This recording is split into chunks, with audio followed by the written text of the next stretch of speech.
You're listening to the Hayek Program podcast. This podcast includes audio from lectures, interviews, and discussions from scholars and visitors of the F.A. Hayek Program for Advanced Study in Philosophy, Politics, and Economics at the Mercatus Center at George Mason University. To learn more about the Hayek Program, visit hayek.mercatus.org.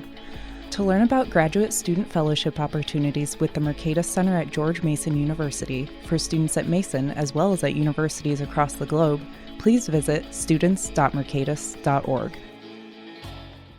Greetings, everyone, and welcome to the 100th episode of the Hayek Program podcast.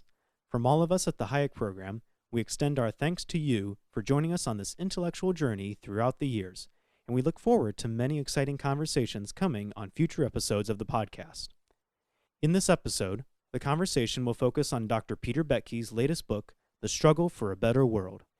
In The Struggle for a Better World, Dr. Boettke explores how the social sciences, and political economy in particular, help us understand society and its institutions of governance. Boettke advances an approach for understanding, articulating, and pursuing a coherent and consistent vision of a society of free and responsible individuals who may prosper through voluntary participation in the market and their communities. Boettke advocates for liberal cosmopolitanism grounded in the principles of equality, justice, and liberty, and the basic recognition that all people are dignified equals as the best hope for a better world.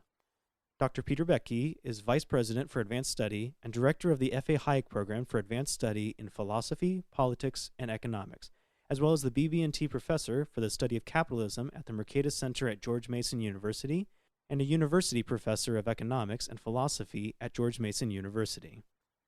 He is joined in this conversation by Dan Rothschild, the Executive Director of the Mercatus Center at George Mason University. Dan, I'll turn it over to you now. Well, thanks. And Pete, it's great to be here with you, especially on the 100th episode of the Hayek Program podcast. So we're talking about your book, The Struggle for a Better World. And I want to jump right in on that title. The word struggle is not something that I am used to hearing from market liberal academics. It's something that I kind of associate with Marxian class struggle. So let's just talk about the title. Why are you talking about this as a struggle for a better world?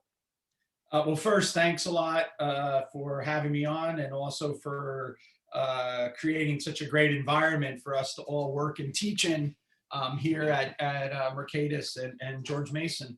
I chose the title Struggle because I mean it in two senses. One of them is that as a scholar, I'm struggling constantly to try to take different bites of an apple to understand the world around me.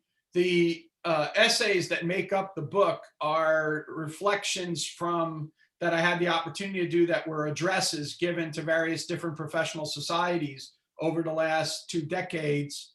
And they are summaries of like my different research efforts to understand the nature of the market, to understand the interaction of the market and political economy, to understand the role of a vibrant society in making up for a free and prosperous commonwealth. And so I am struggling as a scholar to try to figure things out. But in that, it's also the hope that we can continue from that understanding to get greater refinements of what are the institutional preconditions for a liberal project. So starting with Adam Smith and the liberal project of liberty, equality, and justice, how do we then continue to refine that, improve it, restate it, push it forward? Because it's never, ever been any place adopted in full form. So there is no past to look back to and say, oh, that was the great liberal age. It's always, you have to recognize that in each of those earlier manifestations, there were gaping holes in the project, that injustice and structural inequalities were built into the system because of remnants of power and privilege. And what we're trying to do is get to a system that exhibits neither discrimination nor domination, right? That project, that fulfillment of that project. And so we're struggling constantly, and we win the battle through struggles for recognition of our fundamental humanity and pushing forward. And so that's the two senses in which the term struggle is used here. And you're correct to see that the struggle term that is used invokes a lot of that same spirit that is involved in revolutionary projects. Because I view the liberal project as an emancipatory project. I think that's the correct way to view the liberal project. It's an emancipation from the dogma of the church, from the subjugation of the crown, from the violence of the sword, from the drudgery of the plow, from the bonds of slavery, and from the vested interest of the mercantilist class. And we're trying to overcome all of those. And each stage, those are hard fought battles that need to be won. So yeah, I want to dig in on what you're talking about here as a radical emancipatory doctrine. So this strikes me as really sensible, that if you went back 100, 200 years, you talked about liberalism with people as a process, not just as a state of being, that it would seem pretty radical and in a lot of ways something that would challenge a lot of vested interests. How did we get to this point that I've certainly grown up most of my lifetime in, where liberalism is just kind of seen as the milquetoast water in which we swim, rather than something that really is anti-conservative, something that really does challenge vested interests and those with power? I guess, in other words, how did liberalism, this radical emancipatory doctrine, get so boring? Well, one, I think that it wasn't boring to our grandparents and parents. So there was a great renewal of liberal thought after World War II. It started as a small remnant. You have Hayek and writing the idea of the intellectuals in socialism, and he's pointing out a very important aspect, which I think a lot of people have misunderstood about that essay, which is that it's about wresting control of the tacit presuppositions of political economy. These are the givens that we take. We don't even question them about what's going on. And what he points out in that essay is that the success of the growth of government folks, the progressives and whatnot, was because they wrested control of those tacit presuppositions. So what does it mean to, achieve justice? Well, it would mean X, Y, and Z, and the government's responsible for doing it. And so what Hayek's challenge to a new generation of scholars was, we must make this task intellectually exciting again. And I think that we sometimes misunderstand, because we're younger, how exciting it was for people like Milton Friedman and for James Buchanan when they were younger, right? Especially a Jim Buchanan who devoted his career. So Friedman kind of bifurcated his career. He had a scientific career, and then he had a career as a public intellectual, right? And he goes in and out of those things. That's different than Hayek. Hayek's ventures into institutions and liberal institutions and understanding that is because the economics profession had lost sight of the institutions that make exchange and interaction possible: property, contract, and consent. So to Hayek, writing the Constitution of Liberty is a natural outflow of people not understanding like what's going on in the pure theory of capital. Right? Kind of thing. To Friedman, you have a bifurcation. You have Milton Friedman, the consumption function, monetary history of the United States, but then you have Milton Friedman, capitalism and freedom, and free to choose. But Milton Friedman is a uniquely gifted intellectual, and so he was able to move in and out of those two worlds very seamlessly. Jim Buchanan is more like Hayek. And what he did was he devoted his career to studying the institutional infrastructure within which democratic processes are played out and market processes are played out. And so to him, these interactions between liberalism and economics are going to be very natural, not bifurcated ever. And that research program that Buchanan started, a Virginia political economy and public choice, that was really exciting. The Kosian project on law and economics was really exciting. But those were all 1950 developments. I'm getting to your point in a second. So between 1950 and 1980, these research programs were new, exciting, and everything like that. When I was a undergraduate student, I remember reading Henri Lepage's book called Tomorrow Capitalism, right? In the mid 1970s, 75, 76, 77, 78. I go to college in 1978, right? So I'm reading these things in 1979, 1980 or whatever. So they're like 4 or 5 years old. But you look at all the books that came out around 1976 to 1977, 78.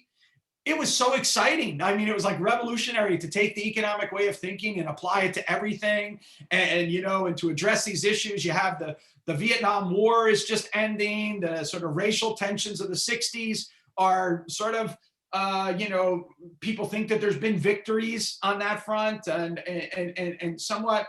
So the tensions and everything, but we're in a stagnating economy. And now these economists come along and they excite it. The problem is that after the fall of communism, I think we became too complacent. We believed that we had already had the arguments. So from the late 1970s to 1990, it's a period where all these ideas are new in some sense. They've been developed since the 1950s. They're now in the broader conversation. People are talking about them.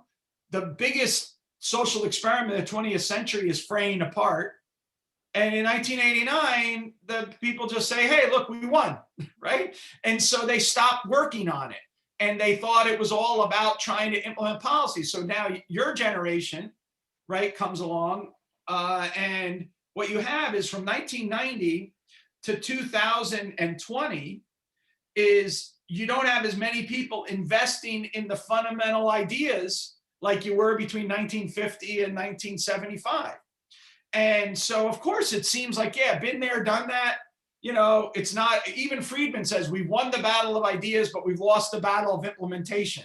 And so then everyone's trying to figure out who are my bedfellows in politics, right? Because the nature of politics is to get a minimum winning coalition.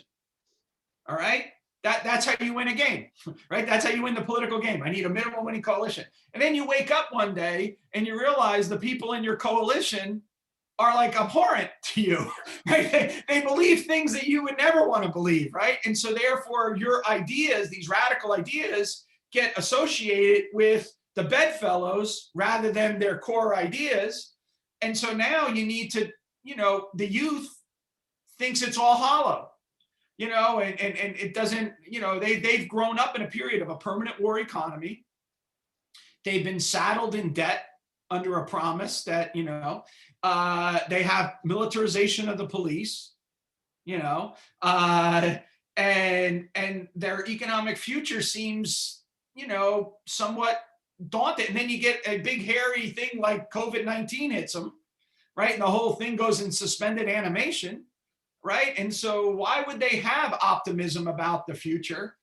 And so the task for real radical liberals today is to take like what Lavoie was trying to do in National Economic Planning, what is left in that last chapter, and rewrite that for the generation today, to get them excited about the fulfillment of this project, not the belief that the project had been done and needs to be just implemented.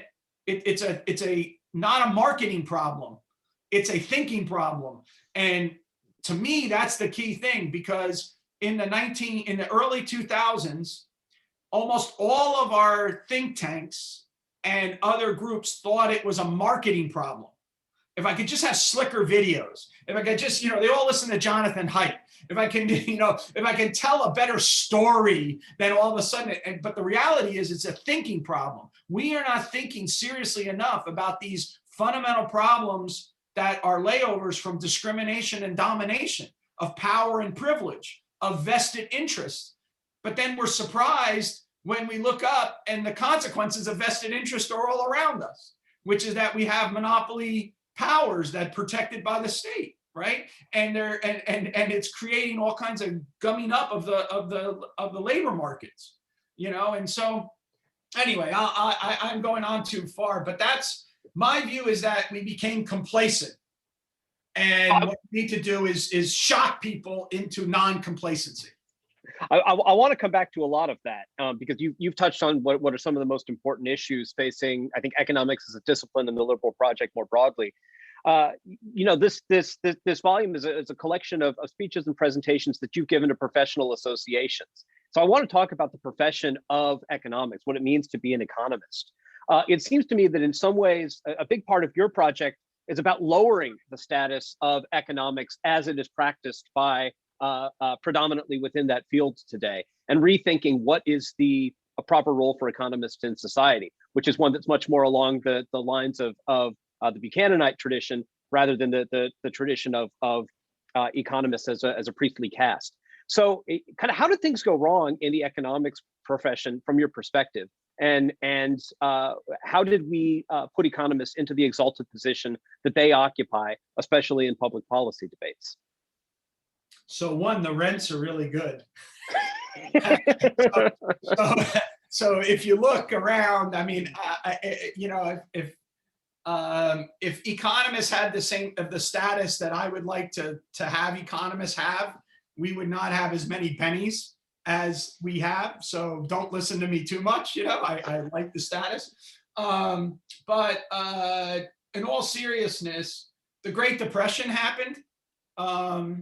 And the belief is that you could train experts to make sure that some problem like that never could occur again. And we're going to entrust power to them. You have the development of an economics which is transformed from a tool of social understanding. So rather than a tool for the struggle of social understanding, it's now a tool for social control. And that social control is going to be guided by utilitarians, right? So they're going to focus on basically trying to devise those policies which yield the greatest good for the greatest number. They're going to engineer that. And the place where you're taught how to engineer that is at the elite institutions. So they're elitists, engineers, utilitarians, and they are not trying to struggle in the same way that John Stuart Mill was struggling, or John Baptiste Say was struggling, or Adam Smith was struggling to understand the wealth and poverty of nations. They have a different task. They're going to, and that task and the tools that they have, which is provided mainly by, modern development of models that are then sorted based on sophisticated statistical analysis, gives them their high status of doing that. And to play that game, you actually have to be quite smart. So there's a natural weeding out thing that basically ensures that you get Paul Samuelson doing this, not Willy Wonka or something, right? And so there's a kind of a smartness, an obvious smartness. Larry Summers, you listen to him talk, he's smooth, he's very, he's been everywhere, confident, I've been in charge. I know they're very general, people. Sometimes it's arrogant, obviously, to people. There's a concern about that. And, but nevertheless, at the end of the day, they all turn around and they go back to the same people all the time, right? And it's because they are the masters of that task, that job that they do. And economics needs to be, pulled off of its pedestal a little bit. But if I can just, give one last thing, Hayek tried to make this warning in his Nobel Prize address. So in the cocktail party or the dinner the night before, he had to give a toast. And when he gave the toast, he told his hosts that if he was asked whether or not they should have a Nobel Prize in economics, he would have said no, because no economist should be given this status of being able to, pontificate from on high that they are, And then in his Nobel Prize address, he makes these stunning claims. He says, one, we have to recognize that we've made a mess of things. It's the mid 70s. They're suffering from stagflation throughout the world, the Western world. And he says, look, we made a mess of things. We made a mess of things because we developed a false model of science to derive our discipline. This false model of science puts us at the edge of being charlatans. If we are going to save the science, we must expose the charlatanism and move in a different direction. And then he says that if we don't do that, we're going to instead turn the economists into a threat to his fellow citizens, right? And a destroyer of civilization. Thank you very much. I really like the medal, like that. And his Nobel lecture is the only one to get a revise and resubmit. so the economists don't want to hear that. That's 1974. How many people since that time? So think about Jim Buchanan. Jim Buchanan stands up at his Nobel Prize address, and in the first paragraph says, economists must cease offering advice as if to a benevolent despot. Okay? Then you go to Eleanor Ostrom, and when she finally gives her Nobel Prize address, she ends it by saying that, if from her long polycentric journey, what's the most important thing that we've learned? That you can't have a benevolent overseer trying to nudge people, but instead empower the people from the bottom up, right? But those messages fall, where do they fall when we hit something like COVID, right? What do we get? We get a long line of people going there to offer advice as if to a benevolent despot. We demand central control rather than bottom-up solutions to any of our kind of issues that are going on.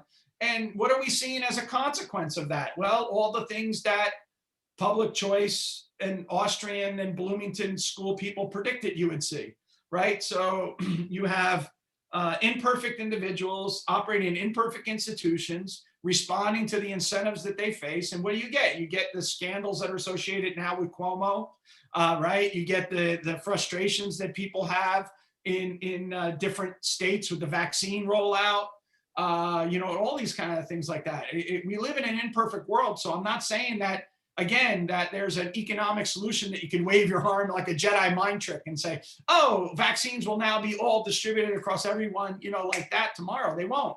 But at the same time, we're not addressing the fundamental problems of knowledge and of power that are associated when you try to centralize an answer to all of our problems in the world. And so I don't think we're going to, Hayek's message from his Nobel address, Buchanan's message from his Nobel address, and Eleanor's message from her Nobel address still hasn't been absorbed into the DNA of economists being trained. And so we still have a task before us. There's also the question of incentives on the political end. You've got a delightful quote in here on page 125 from Luigi Tsingalis. Keynesianism has conquered the hearts and minds of politicians and ordinary people alike because it provides a theoretical justification for irresponsible behavior. So it's not just that there's the supply of economists that are able to do this. There's this demand for the services, and by putting economists on this pedestal as the clerisy, they provide politicians with the excuse for when things go wrong. Well, I was listening to the best available experts, and it allows them to outsource a lot of that, I think. Biden actually made a claim early on in his administration that the best economists tell me X, right? The best economists, and this is about the minimum wage thing. So the best economists tell me X about like that I should be doing this, $15, right, or whatever. At the same time, there's papers published in the NBER and other places like pointing out that this is not actually how you improve the fate of the least advantaged. And so, we listen to those economists that we like, we imbue them with tremendous stature, and then they rule. But what we don't have is we don't have a council of philosophical advisors. We don't have a council of sociological advisors. We have a council of economic advisors. We have a national, economics, council. We have, a chairman of the Fed. It's a secretary of the Treasury, and they play this over. They're what we call in economics big players, and they play a very big role. One of the most successful economists as a teacher is Stanley Fischer. He's trained, I think, 100 central bankers in his career. I mean, just think about that. Like, if I was someone, now this is no knock on Stanley Fischer because we have different preferences, different attitudes. But if I trained, I had a lot of PhD students. If any of my PhD students went and became a central banker, I would send them a condolence card, right? I mean, it's just a different, a different mindset about what you're trying to do as an economist. And I think that, going back to your question about my title, I want to have PhD students that want to join the struggle as a scholar and simply want to try to understand the world and make sense of the world around them. And I think that there's 4 pillars of economics, none of which is social engineering. There is truth and light. There is beauty and awe. There is hope, and there is compassion. And those are the 4 pillars of economics.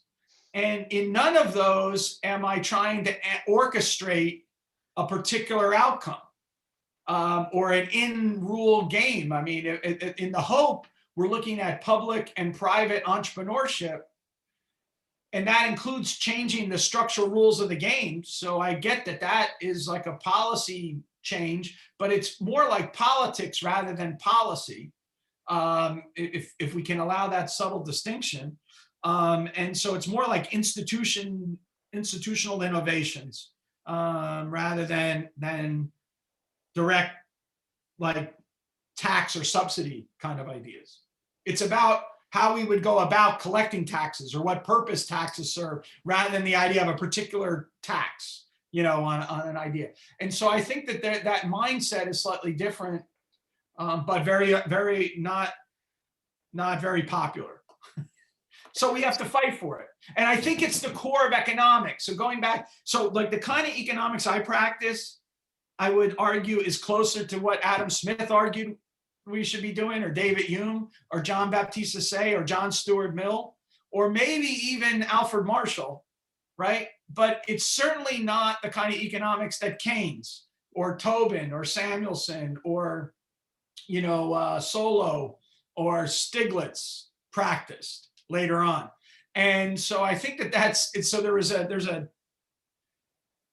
logic to my madness in these essays, because it's developing this idea of a main line of economics that goes all the way back to Adam Smith and continues up to Vernon Smith, that focuses on this different kind of role of the economist.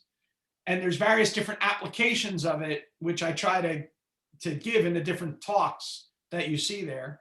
And so, but it's maybe the main line, but it's not particularly followed at the moment. And so we have to fight harder and harder for it to get a hearing at the table. I want to delve more into this question of the liberal order that we were talking about earlier, and especially this question of justice. You say on page 208, James Buchanan postulated that critical to the failure to continually inspire was that the classical liberal list of liberty, prosperity, and peace was incomplete because it omitted justice.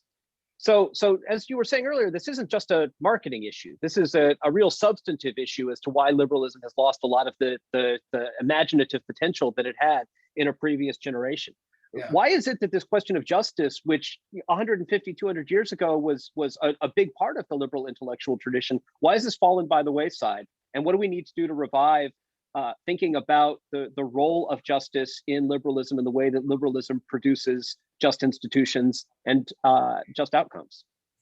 So the first thing is that, again, this is maybe too methodological, but economics, in the wake of this transformation of a tool from social understanding to a tool of social control, in order to do that, it became institutionally antiseptic. So institutions disappeared from economics in a weird way. They became part of the background, and when they become part of the background, they become forgotten.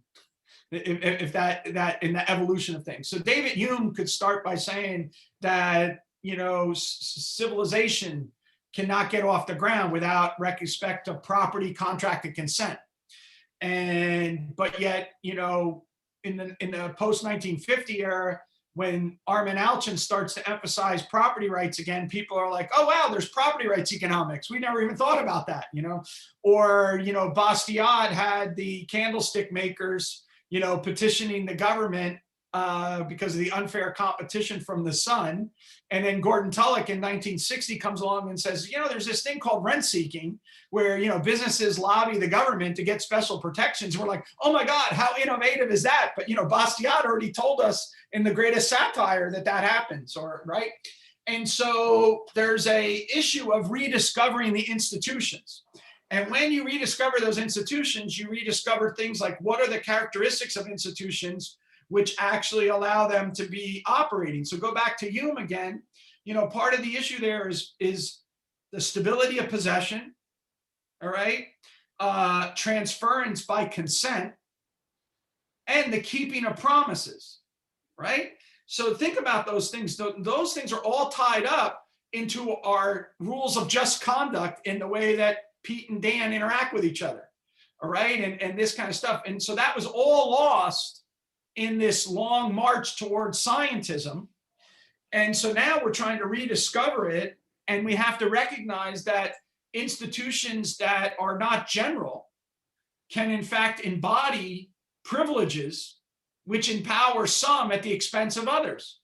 So we have to start thinking about what is the nature of the rule of law, not a law of rules, but the actual rule of law. What does it mean to have generality, non-discriminatory politics, where these rules hold, if they hold for one, they hold for all.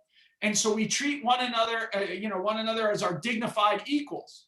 And this, now once we've done that, we're all in a whole bunch of interactions with philosophers about the nature of liberal justice and the nature of the legal system and all that. And you can't do economics unless you actually pay attention to those things, because those rules will dictate the logic of choice and more importantly, the situational logic of the way we play out.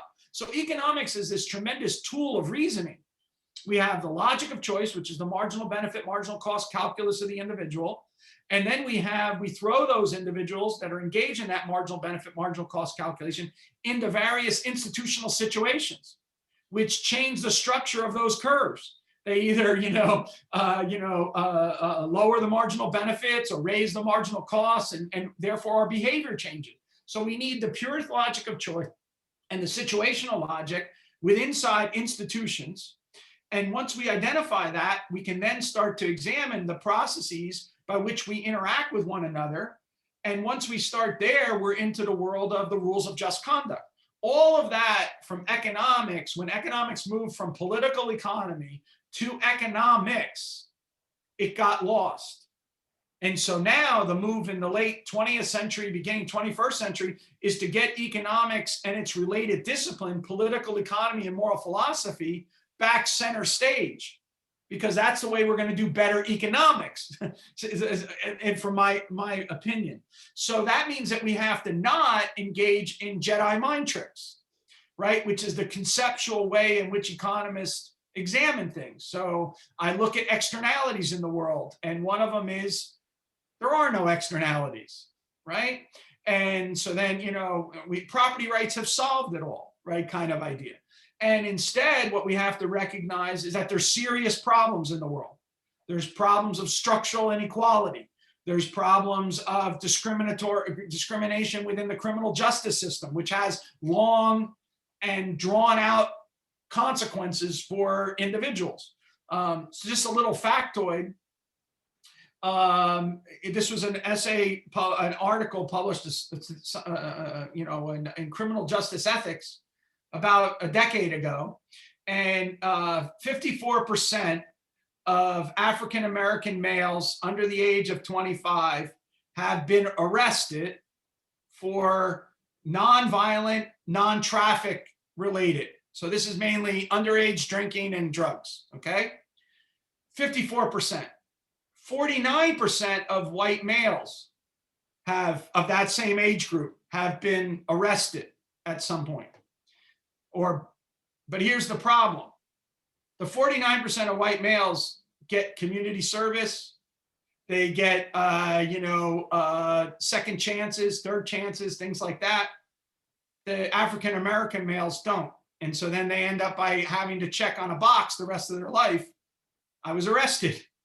Their white counterparts don't. That's a reality. That's an empirical reality of our system.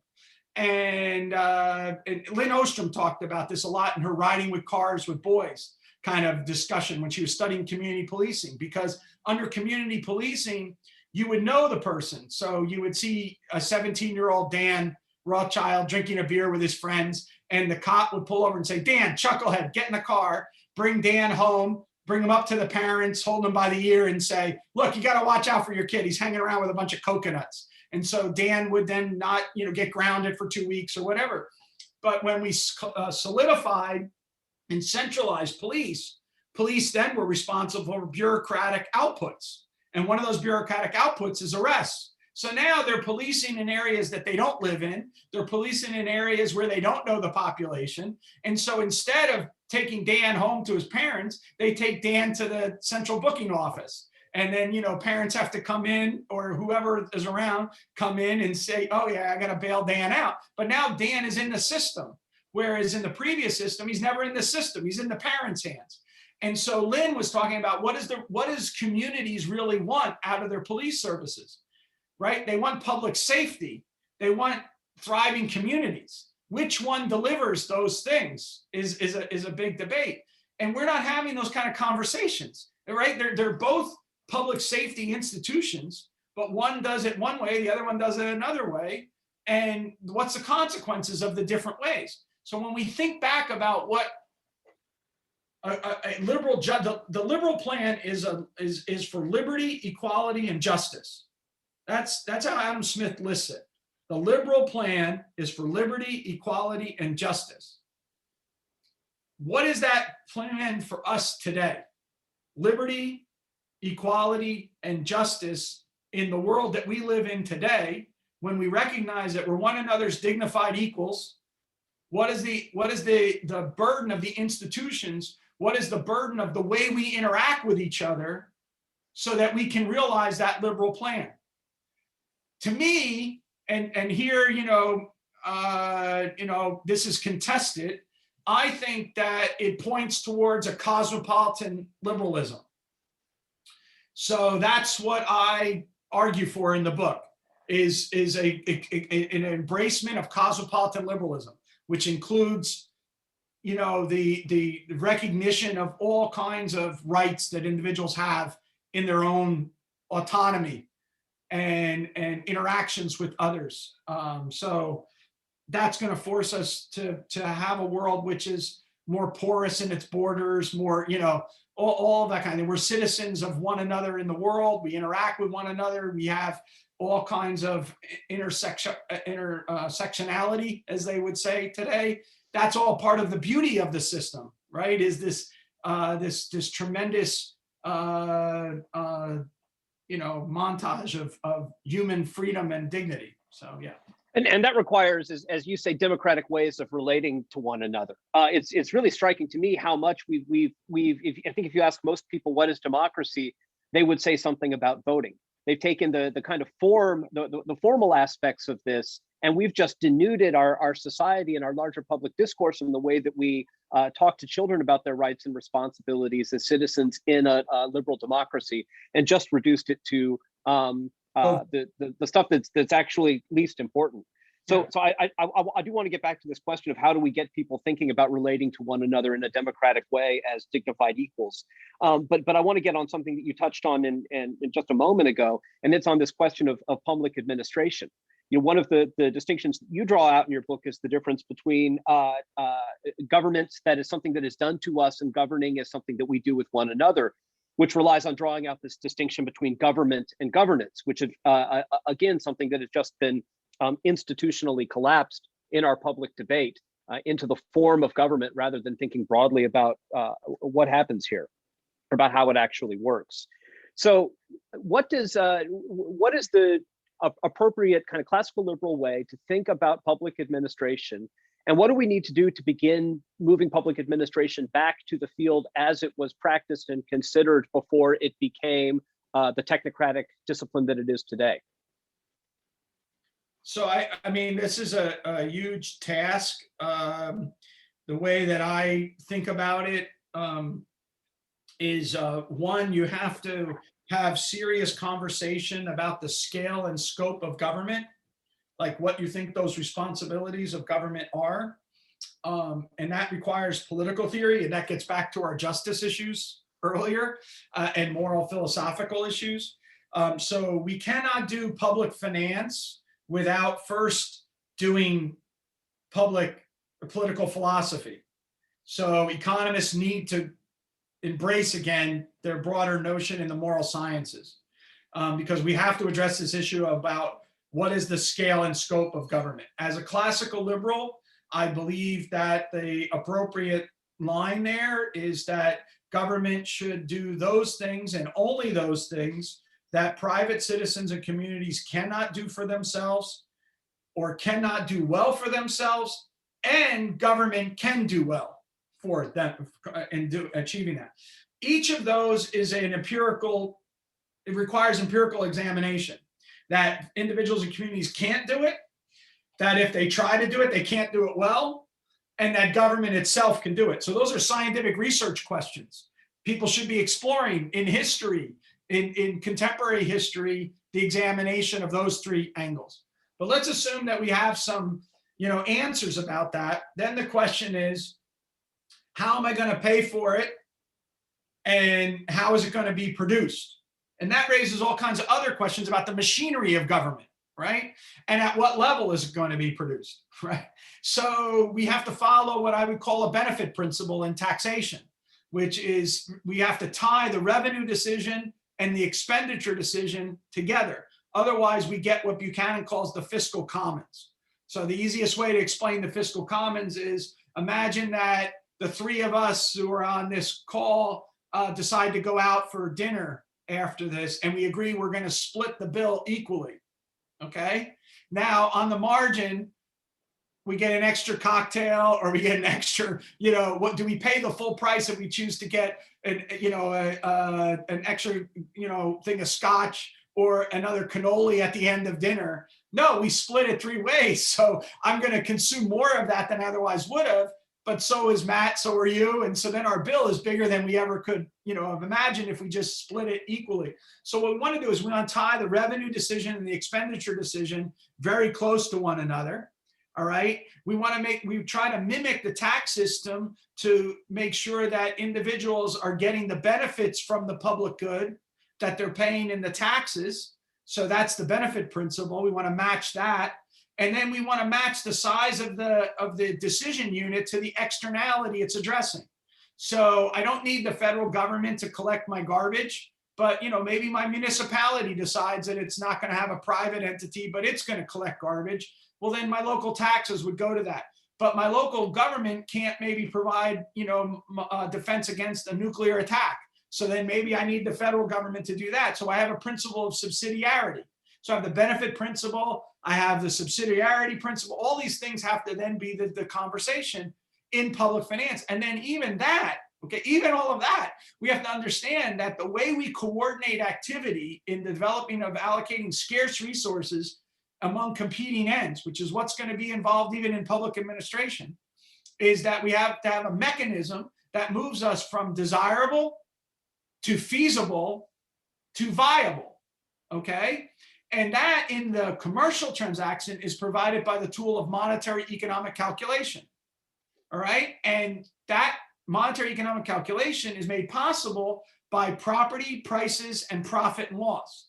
And so by necessity, when I move into public administration, I am no longer relying on property, prices, and profit and loss. So I have to come up with some other proxy for it. And what are those mechanisms that will allow me to be able to answer those questions? So the point about the contrast in public administration between bureaucratic and democratic administration is that democratic administration pushes those burdens and those mechanisms of governance more and more down to the people that are governing with. So it's more polycentric, more overlapping competing jurisdictions, more citizen engagement, whereas bureaucratic fits in more with the earlier conversation about the trained expert. who stands immune from democratic processes and instead, and the messy process of democracy. So make no mistake about it, I'm embracing messiness in the democratic ways of public administration. There are going to be errors. There's going to be missteps. There's going to be, waste and whatnot in the system, but it's going to be responsive to its citizenry. Whereas in the other method, it's going to be, bureaucratic, hierarchical, trained experts, monopoly experts, but it's not going to be responsive to its citizens. And therefore, when the monopoly expert makes an error, all right, there's no correction mechanism that kicks in. This one is constantly correcting, constantly being disciplined.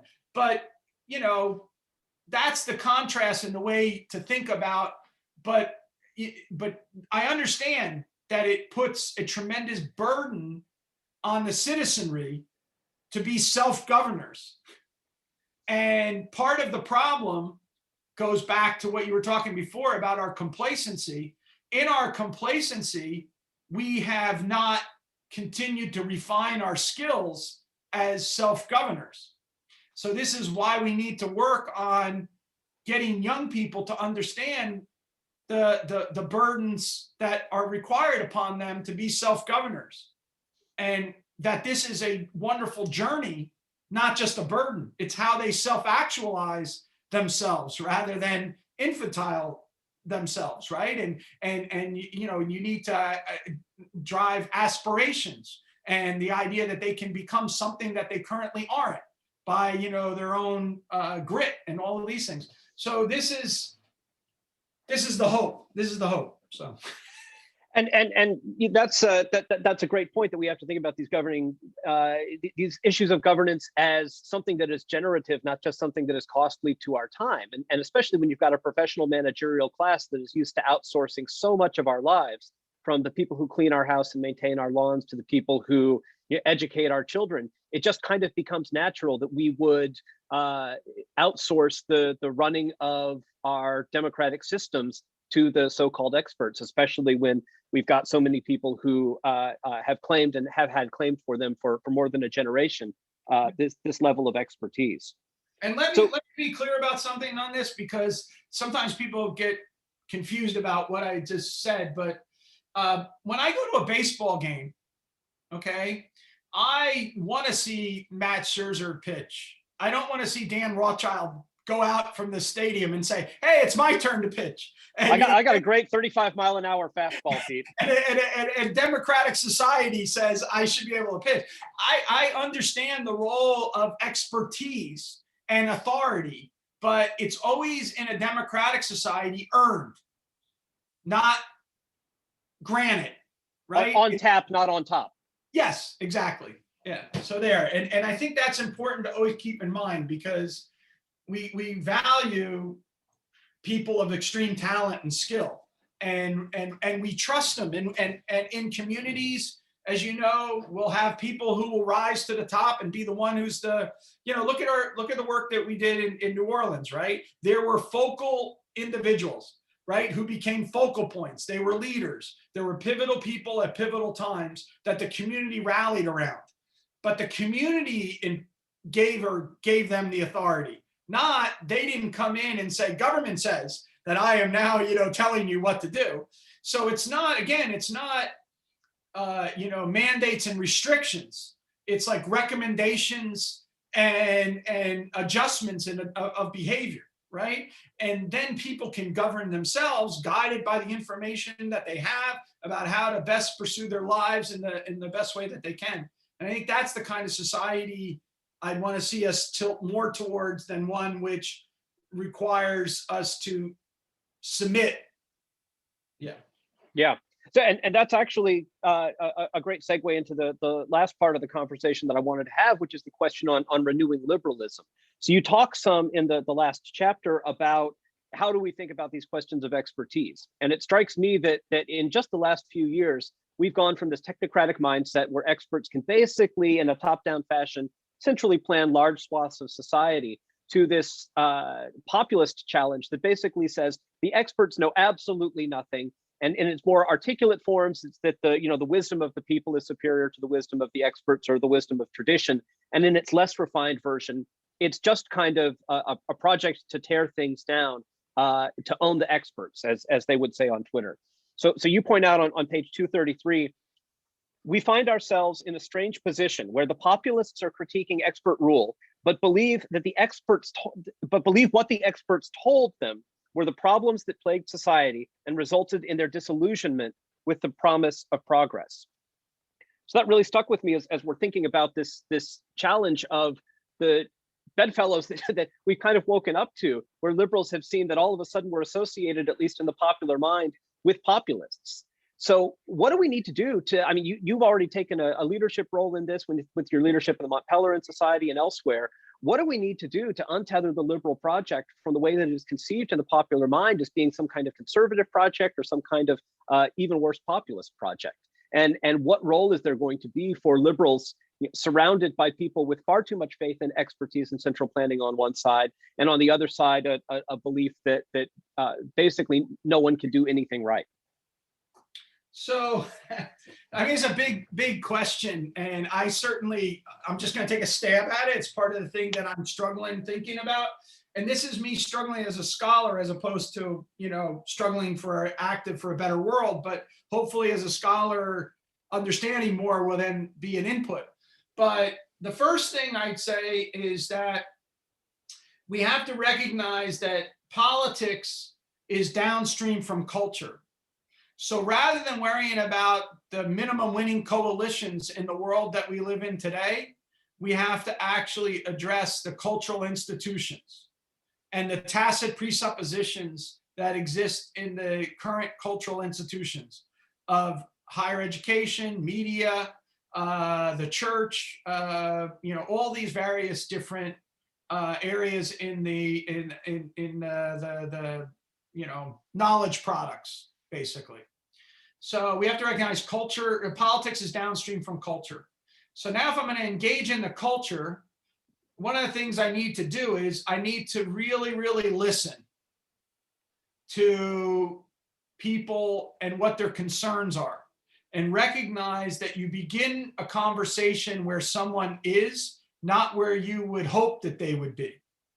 And you're not there to explain to them why they're wrong. You're there to engage in mutual learning with them about how to address the serious fundamental puzzles that exist.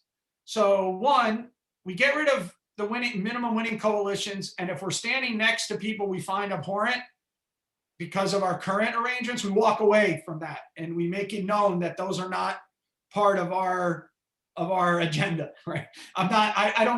That's not who I want to interact with. I then start a conversation where, people are, rather than where I think they should be, and try to mutually learn. Like I can learn from them, like what I'm being blind to, what concerns that I'm missing. And I think that then means that I need to also, besides listening, I have to actually recognize the role that civility plays in a vibrant society. So in that last chapter, I draw on some work on civility and the distinction between what we call ideological politics, machine politics, and then responsible politics.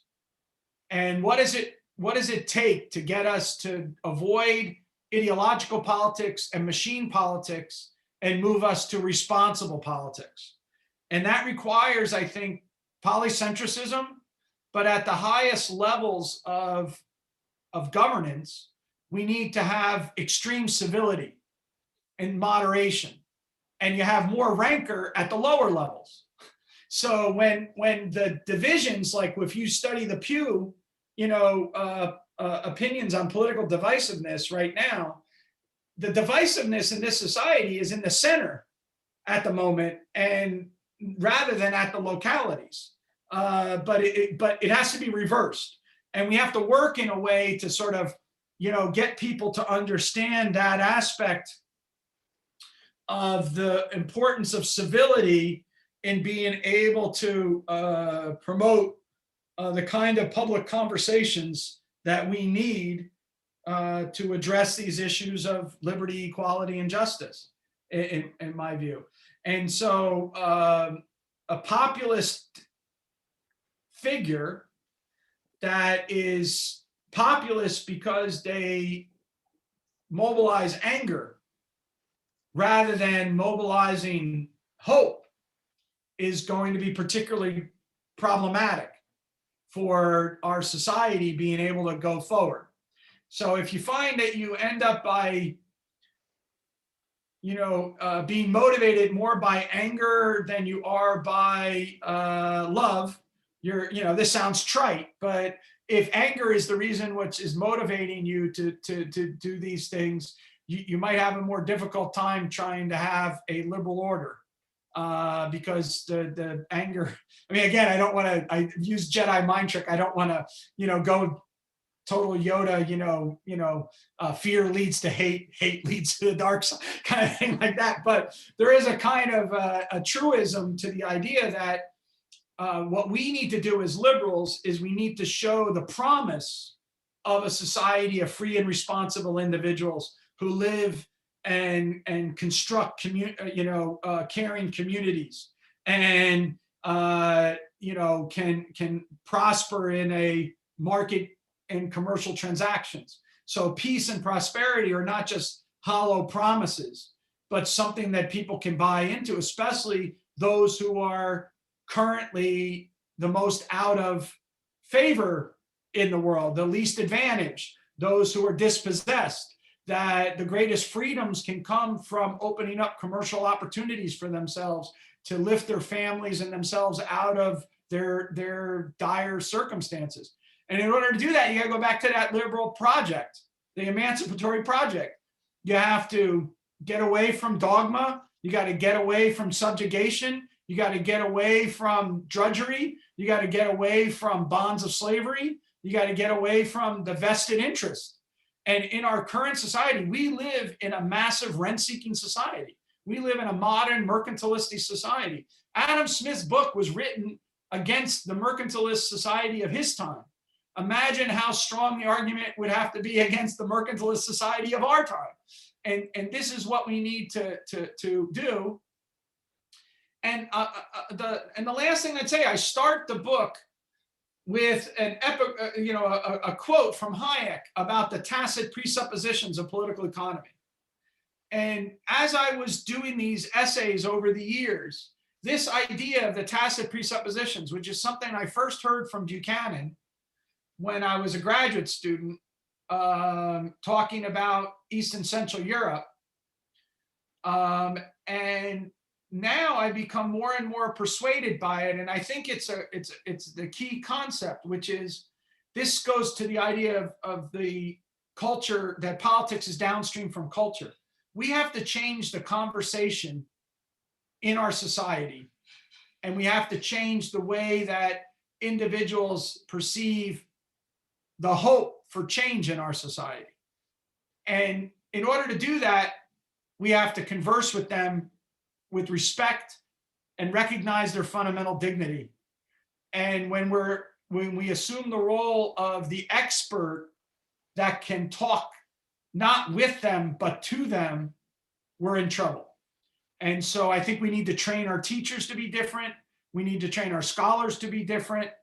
And if we do that, then we might have a hope that the conversation over the next generation will slowly and steadily change in a way towards a more civil and productive public discourse. And that's as a scholar, that's all I have. I mean, I don't know what I would do differently if I, won the lottery a few weeks ago and was a billionaire now or something. I have no idea what I would do except to kind of encourage that conversation, to encourage more recognition of the fundamental rights of the individuals who live in this society, to invite more and more people from the world to join this society and to be productive, and learn so much from what they have to offer to us. And so open the world, open our eyes, open our hearts to new relationships. And so it's a positive thing. Say yes to the wonderful mosaic of a cosmopolitan liberal society. And so that's what I hope. So as a liberal in March 2021, it's pretty difficult to be optimistic about the present, much less the future. You write that you have pessimistic optimism about the future. Last question, give people a reason to be excited, to remain optimistic in light of all of the threats that we've just talked about and all of the ones that didn't even come up.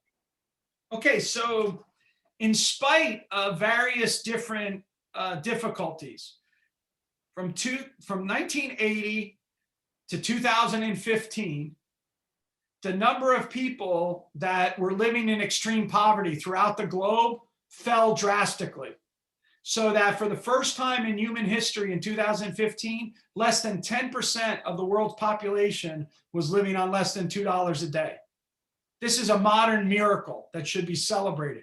We are lifting people from that drudgery that I was talking about. That's emancipated by, and that existed in a world when we didn't allow free trade and free migration to be universally adopted. That existed in a world where we actually had the free mobility and of labor and capital and to be somewhat, and of goods and services, to be still stymied by protection, by all kinds of things like that. So imagine what would happen if we allowed for the complete opening up of our society and the globe to the migration of capital and labor, and how all of that would happen. So that's one. I think that the promise of an open society is far greater than we can even wrap our heads around. And what the biggest promise of that is, why we can't wrap our heads around it, is that, as Matt Ridley says, innovation is freedom is the parent of innovation, and excuse me, how do I put this? So yeah, innovation is the child of freedom and the parent of prosperity. Think about that, right? So permissionless innovation gives rise to this amazing cornucopia of goods and services and wealth creation that is just, phenomenal when we've seen it even in partial forms. And so I think that the liberal openness will also mean that we'll be open to various experiences and experiments in living, that we will respect one another's fundamental rights to love and live wherever they want and love whoever they want. And that opens up all kinds of possibilities for people as well.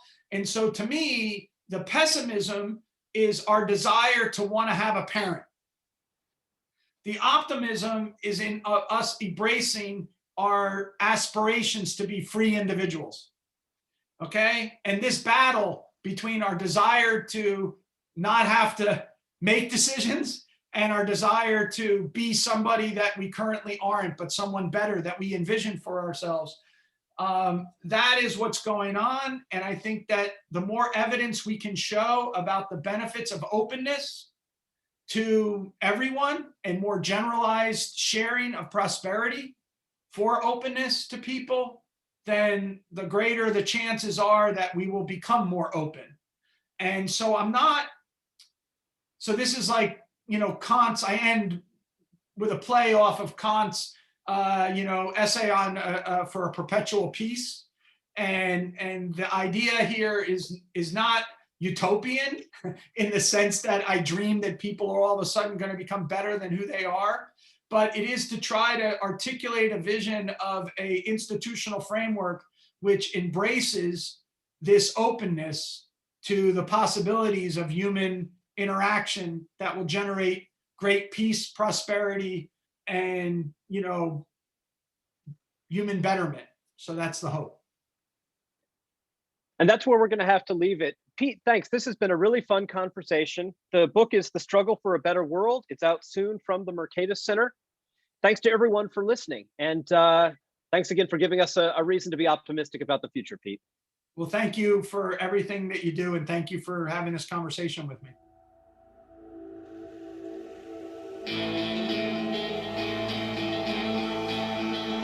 Thank you for listening to the Hayek Program podcast.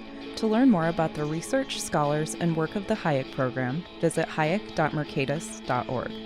For more information about graduate student fellowship opportunities for students at Mason as well as at universities across the globe, please visit students.mercatus.org. We hope you recommend students to our programs or consider applying yourself.